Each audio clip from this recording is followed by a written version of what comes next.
Hey, what's up, everybody? This is Charles Sabans. I want to welcome you guys to another episode of the Dreamers Pro Show, where we cover everything from sports, hot topics, classic debates, entertainment, and when we give you guys a fresh perspective on things and how we see them. Let's get straight into this video here today. So, as you guys know, there's been a major shakeup in the NBA market, the free agency market by the Miami Heat and the Milwaukee Bucks, with the Miami Heat acquiring Giannis Antetokounmpo. Now, some people are happy for Giannis and the Heat. I'm sure those are Heat fans, Giannis Antetokounmpo fans, I'm sure are very, very excited because the guy gets a new locale. Playing in Milwaukee, he wasn't going anywhere.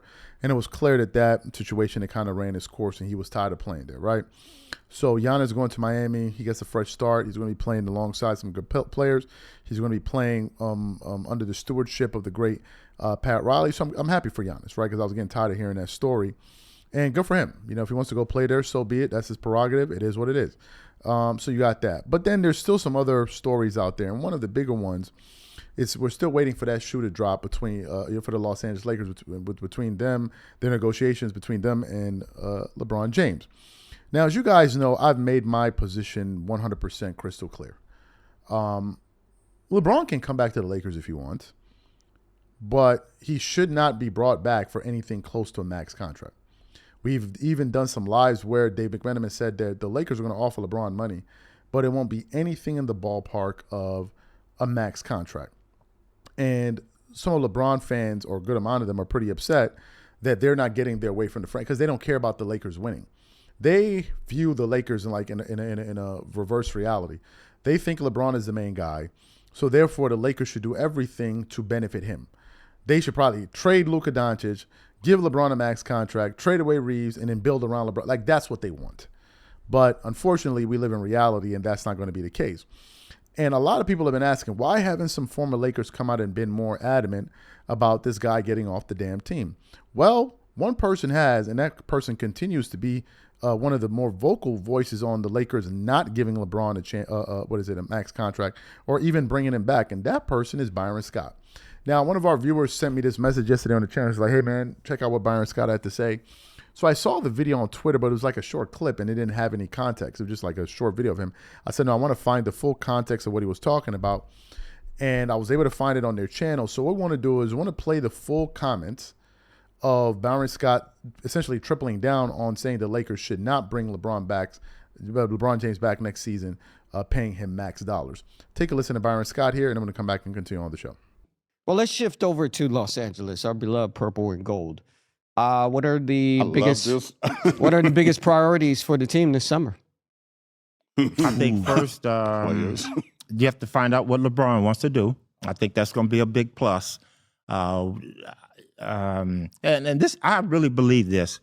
If LeBron stays, I don't think that hurts the Lakers, but they only get better because LeBron is better than 80% of these guys in the league, man.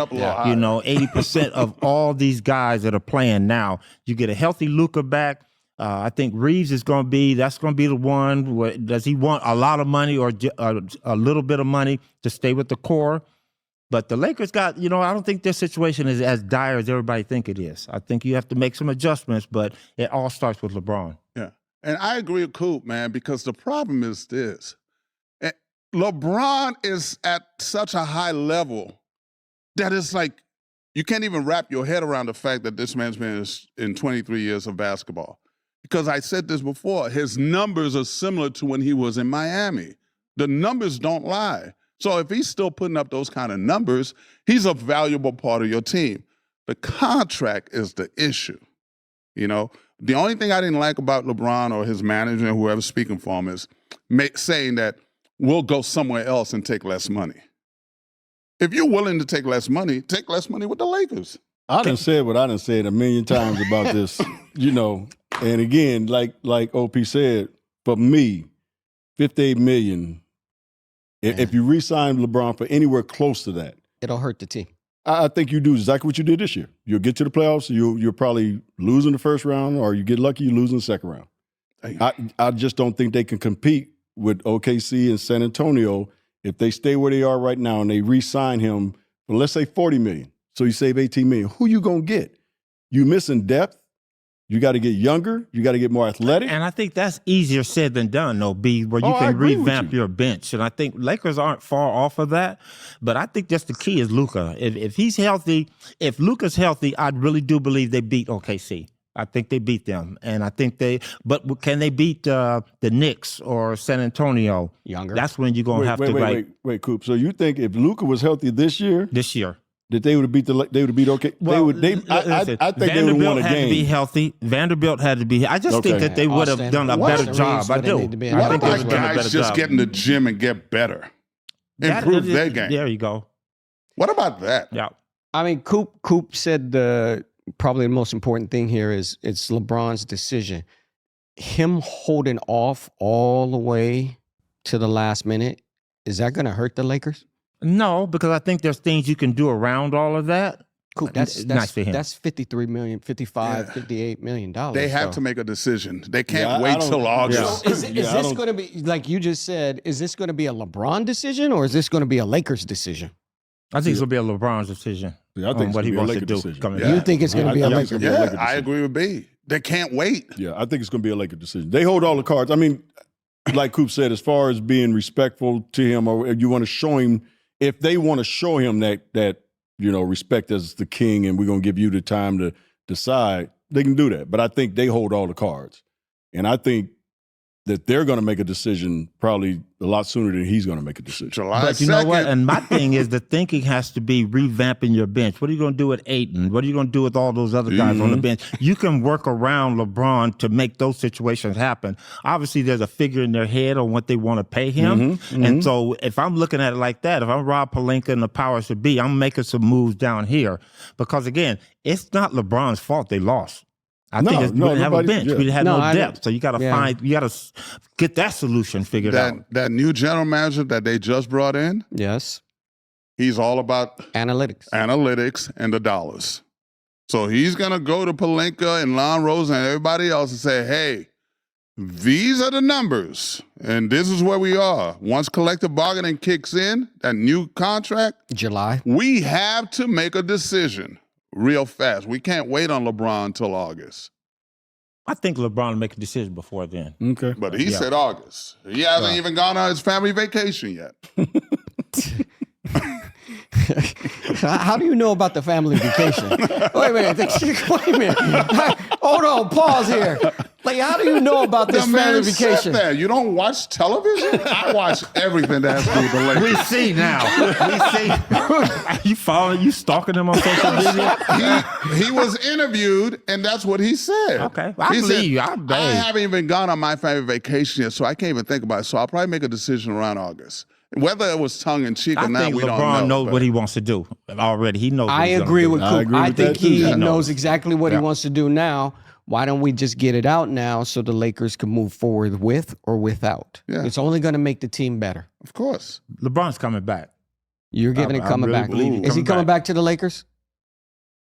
I say yes. Yeah. Is he coming back to the Lakers? No. 2 yeses and 1 no. I say Can yes. I put a unless? Go ahead. Yeah. Unless takes a significant pay cut. And what cut? Obviously, we're talking 53, 55 million. Where does it need to be? I think probably 40? The max is like 20 a year. Wow. He does not need Byron, that's money. 60%, Byron. I know. That's 60% of his salary. He doesn't. So you heard what Byron Scott had to say. I think Byron Scott is saying what most of Laker Nation feel.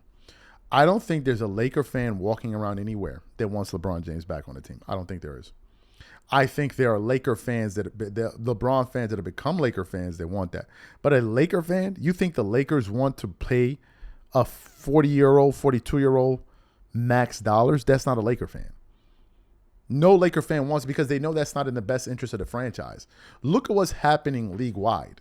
And then you as the Lakers, you're going to turn around and say, you know what, the way we're going to combat that is we're going to just obliterate our cap space and go give all of that money to a 40-year-old. That's not going to happen. We've already done numerous shows where Luka has made it clear he wants an A-list center and some great perimeter players on the wing with him. He said that. It's not like I said, and then we did a show yesterday where we were like, Luka's patience may be running thin with the Lakers for not making any moves. So you think the Lakers giving LeBron max dollars is going to be what their new superstar? We're like, let's be for real here. Like, let's wake up and smell the coffee. Like, no one, let's stop kidding ourselves for one good minute here. If he wants to come back, whatever. But he should not be paid max dollars. If he wants his max dollars, let him go play for another franchise. You heard the gentleman in the video say, well, the other players taking it. Well, that's not my business. I'm not here to make history. All right, if LeBron wants his money and he's keen about getting his money, then go play for one of these bottom of the barrel teams in the league. They'll give you max dollars and go do that. But if the Lakers are serious about winning a championship, they're not giving him max dollars. It's just the truth. And no serious team in the NBA is either. No championship team is going to give LeBron a max contract at this stage of his career. Not even one. Not even one. These are my thoughts.